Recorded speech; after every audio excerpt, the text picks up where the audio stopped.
Halo sahabat netizen di seluruh Indonesia, kali ini ketemu lagi dengan saya Insinyur Romi HS. Saat kesempatan ini kita akan membahas satu berita yang cukup menggemparkan dunia.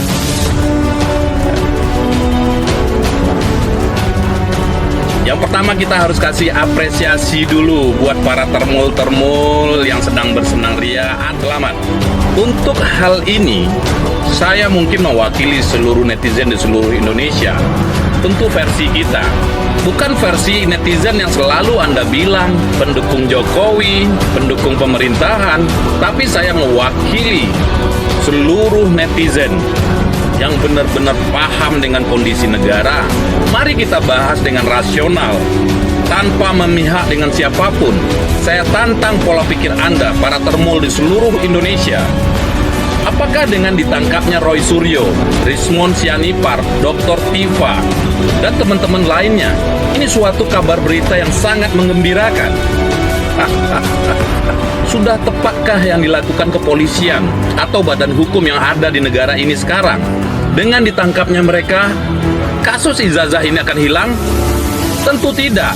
Pakai akal sehat, Roy Suryo dan kawan-kawan itu boleh dianggap pejuang karena ada satu hal yang mengganjal di negeri ini yang harus dituntaskan dengan cara dan solusi yang lebih cerdas. Bukankah Jokowi itu termasuk negarawan? Mantan presiden 10 tahun, tentu dia adalah pilihan rakyat Indonesia. Kalau ada kejanggalan yang terjadi pada beliau juga wajib untuk menuntaskannya. Dengan adanya kajian kedua belah pihak, tentu ini menyelesaikan masalah dengan baik. Bukan untuk mempenjarakan seseorang. Pasal apa lagi yang harus dipakai? Kalau kita bicara soal ijazah, wahai para termul, masalah ijazah yang harus dituntaskan, bukan mempenjarakan seseorang. Kalau Roy Suryo dipenjarakan atas pencemaran nama baik, ini cerita klasik yang cukup membosankan bagi rakyat Indonesia. Ini bukan kali pertama. Kita lihat Gus Nur, kita lihat Bambang Tri. Mereka korban awal dalam hal ijazah palsu.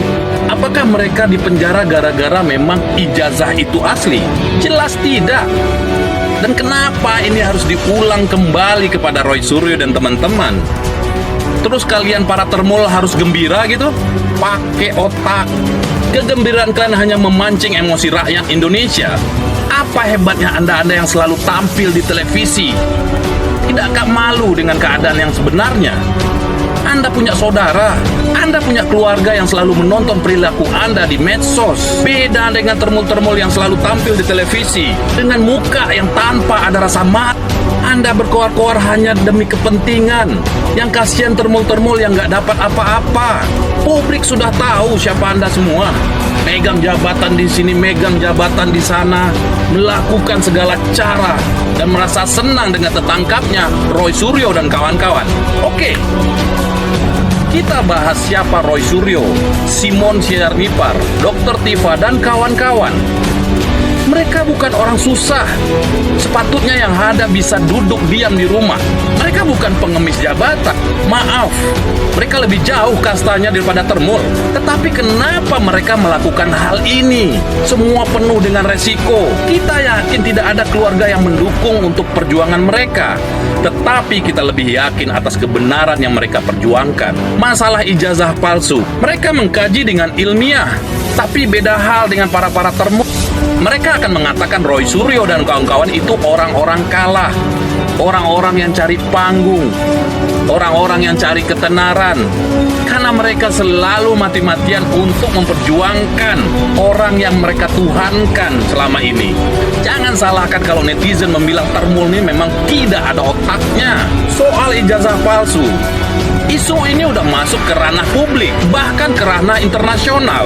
Apa susahnya seorang mantan presiden Jokowi menunjukkan ijazah asli tanpa harus mempertahankan idealis yang membuat semuanya lebih buyar?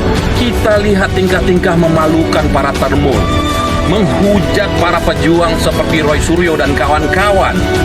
Sekali lagi, Roy Suryo dan kawan-kawan berjuang tanpa ada kepentingan apapun. Resiko yang sangat besar. Dipenjara, dibully, menghujat.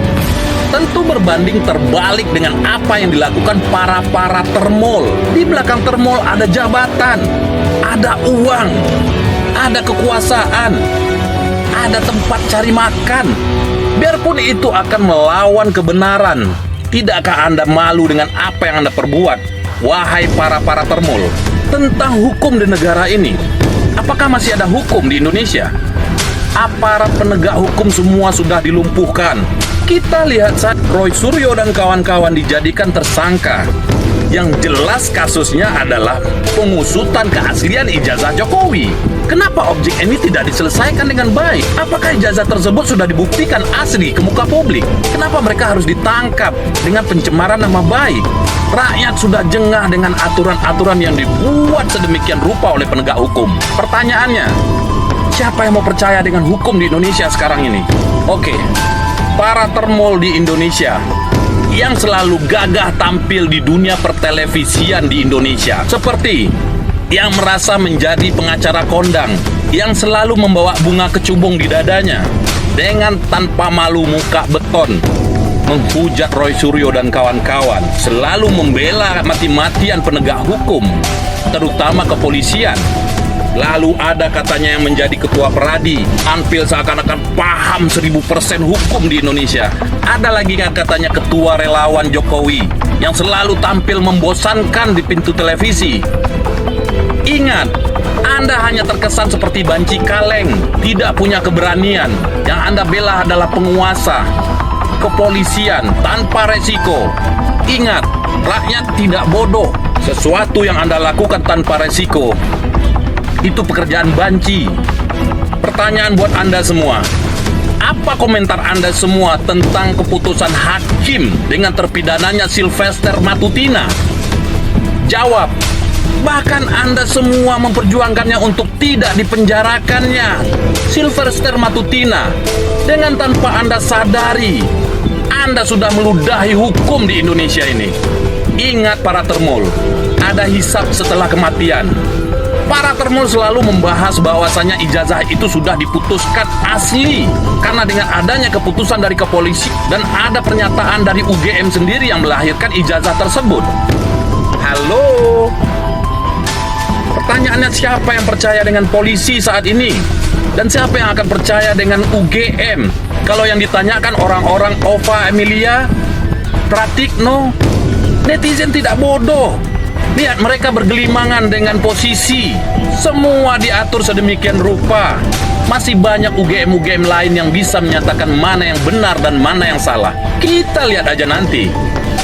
Begitu juga dengan kepolisian. Kita tidak pernah menyalahkan kepolisian. Mari kita renungkan sejenak tentang kepolisian. Timbulnya kata-kata partai coklat di negeri ini, itu bukan karena sebutan saja, tapi karena kepolisian itu tercium di politisi. Kita sangat prihatin dengan kondisi kepolisian sekarang ini. Kita mendukung keberadaan kepolisian, tapi yang sangat membingungkan, ada seorang Kapolri yang kita tidak tahu prestasinya di mana, tetapi bisa menjadi Kapolri seumur hidup, bahkan sampai sekarang ini. Jangan salahkan karma selalu menimpa kepolisian. Seharusnya kita belajar ada apa sebenarnya. Kenapa hukum alam selalu berlaku terhadap kepolisian sekarang ini? Itulah sebab timbulnya kata-kata partai coklat.